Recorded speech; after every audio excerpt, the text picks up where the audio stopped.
السلام عليكم الاخوات، نهار جديد وروتين جديد ان شاء الله بحول الله. نشارك معكم النهار ديالي كيفاش يدوز سهره في ايطاليا. غنبدا بالعجينه البنات، هي الاولى دقه دقه نوريكم كلشي داكشي اللي غندير اليوم في النهار، غنشاركو مع خواتاتي ونتمنى من الله يعجبكم المحتوى ديالي. درت البنات هنايا ما بين الفورص والفينو كيلو، وندير الملح وندير الخميره صافي، وغادي نعجنها في العجانه. هنات هاد العجانه والله الا الحمد لله. كندير عندي نص سيطرة الماء هنا، كنبقى نخوي بشويه بشويه ونشوف الماء اللي كفاني. المهم العجانه راه عينكم ميزانكم، غير كيفاش تخدموها. كديروا رقم واحد هو الاول باش ما يطرش لنا الدقيق، وباش حتى تلم مزيان. ونبقى نزيدو في الماء خاصه الماء وتنشوفو، تنحولها لرقم جوج تاني، تدلكها تاني واحد 3 دقائق بحال هكاك. وكنبقى نزيد في الماء خاصني ما خاص صافي. والمرحله 3 راه تندير لها تاني 2 دقائق، نخليها تاني تدلك مزيان. هادو الماسيمو صافي من الواحد حتى للجوج حتى للثلاثه، هادشي اللي تنخدم به.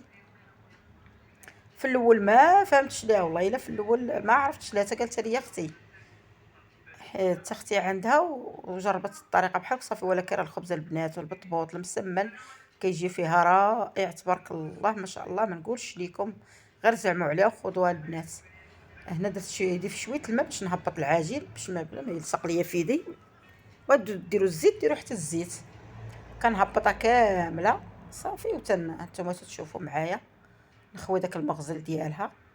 انا سميتو المغزل والله اعلم، انا تنقول ليه المغزل ديالها، يعني بحال شكل المغزل كيغزل في العجينه. صافي شوفوا كيفاش ندير لها بحال هكا، تنخرج منها الهواء ونلمها مزيان. كنخبطها هنا في الطاوه بيدي، هاد الطريقه والله الا تساعد. شوفوا تبارك الله كي مدلوكه صافي. وغادي نغطيها ونخليها تختمر، وملي تختمر نتلاقاو ان شاء الله.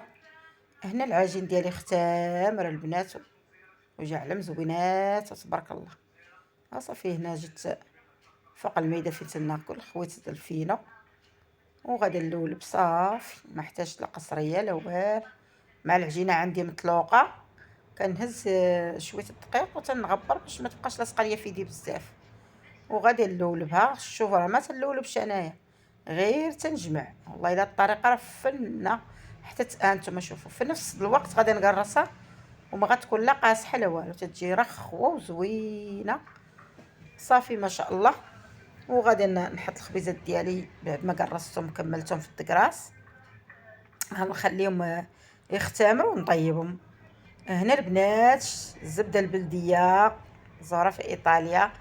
مشيت عند اللي تناخذوا الزبده وتيصايبوا الفرماج وتيصايب، خديت من عندهم كيلو وصبت راسي تناكل فيها مسوسه، وانا عزيزه عليا بالملح.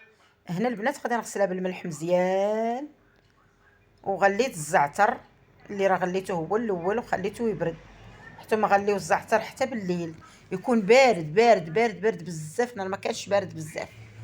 المهم هانتوما بغيتو تغسلوها بالزعتر، خص الزعتر تطبخوه بالليل وخزنوه في الثلاجه، والصباح غسلوها وشلوها به. كاين اللي تيعجن معاها حتى الزعتر، انا ما تيعجبنيش الزعتر نعجنو معاها، كيما تذوبيها تصفيها.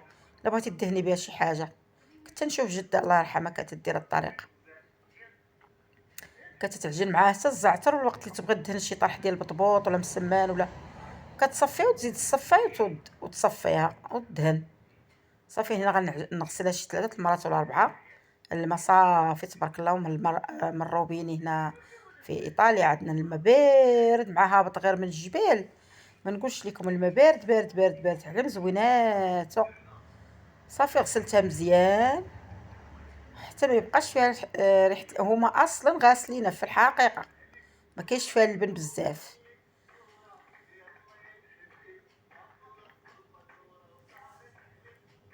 ايوا هنا البنات صافي شللتها.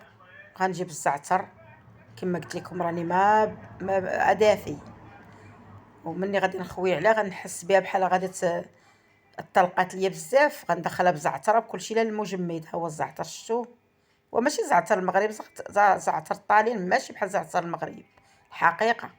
ما عندي الزعتر المغرب، ما بقاش عندي. كتجيبوا لنا واحد خالة امي عيات مسكينه ما بقاش تجيبو.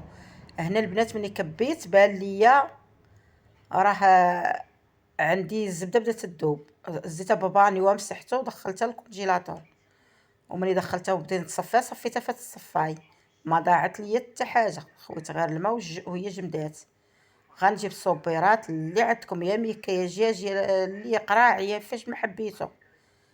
انا حك عندي الصبيرات ديال الدجاج، صافي درت وحده كبيره عمرتها، ومني قاديتها ما دخلتهاش للثلاجه، خليتها على برا، غنخليها واحد 10 ايام ولا 15 يوم تنحس بها بدات تحرر، عاد ندخلها للثلاجه. ماشي شي حروريه، غير المهم ندهن بها وداك الشيء وصافي.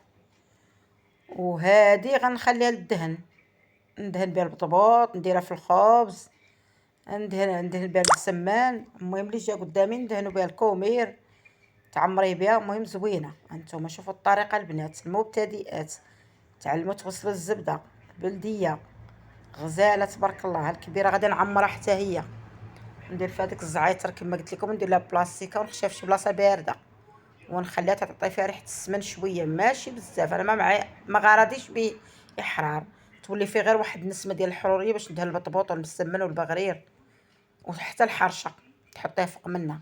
هنا البنات صافي ساليت. شوفوا الخبيزات كيفاش جاو تبارك الله، جاو غزالين محمرين زوينين. تغديت جمعت الدار ساليت، صايبت غادي ندوش ودرت الحنه، ولكن ما شدتش ليا التصوير.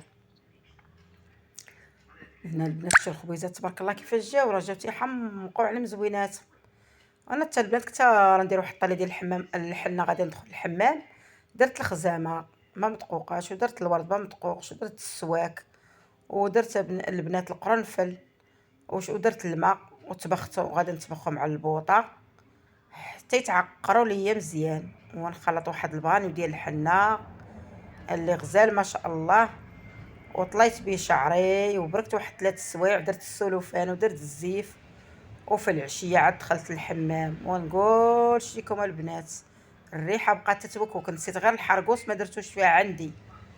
عندي جايبه لينا نسيبتنا من كادي من هذا، هو صافي مشات ليا بني ملال عياديه. يو بالصحه والراحه، هذا هو النهار ديالي البنات. صفيت داكشي اللي وريتكم والسواك وكل شيء، طبختو زوين للشعر، كل شيء للجلده والشعر. وهاد الصيف هذا بنادم يدير الحنه، امرر رجليه ليديه لشعرو وما يخلي فين يديرها، يتمتع بها حتى يجي البرد يولي بنادم ما يتقمط. المهم انا الصيف هذا تندير 4 طاليات لشعري، 3 5 علاش قدرت على حسب الحنه. درت هنا الحنه وهذاك الخزامه مدقوق، والورد مدقوق، والريحان مدقوق، والقرنفل مدقوق، وكل شيء كاين هنا مدقوق. صيفطها ليا الوالده من المغرب. والحنه حتى هي اللي مدقوقه على اليد، كان جبتها من عند عمتي وخلطتها بهذوك المكونات اللي طبخت. وبالصحه والراحه، ونتلاقاو ان شاء الله في فيديو جديد وديما مع الجديد، وبالسلامه عليكم.